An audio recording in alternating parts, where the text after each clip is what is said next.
Jean-François, la sécurité publique de la Ville de Québec se lance dans une campagne web pour contrer le sextage chez les adolescents.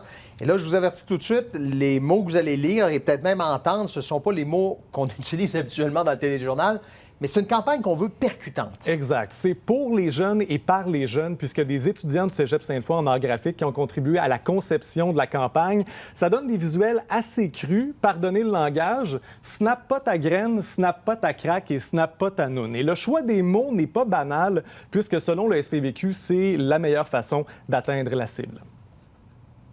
Le service de police est conscient que c'est un langage qui est quand même cru. Ça nous sort nous-mêmes de notre zone de confort, évidemment, mais le but étant de rejoindre la cible puis d'allumer une bougie chez ces jeunes-là pour qu'en bout de ligne, ils voient que ce comportement-là, en fait, d'envoyer un sexto, c'est pas l'idéal parce qu'après, les conséquences sont grandes et peuvent être très graves. C'est pas la première campagne du genre à Québec. La première insistait davantage sur les questions légales et sur le consentement. Cette fois-ci, on mise sur le caractère permanent de ces images-là, puisque c'est l'argument le plus porteur auprès des jeunes.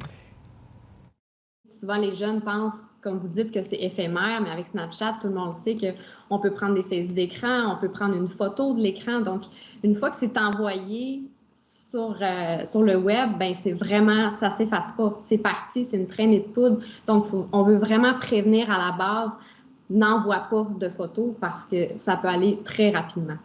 Bon, il y a des parents qui nous regardent, qui se disent « je devrais » ou « j'ai souvent cette conversation-là avec mes ados ». Je suis père d'ados. Il y a un site d'Internet pour savoir quoi faire? Oui, snaptoipas.com. C'est décliné pour 3 publics. Il y a les adolescents.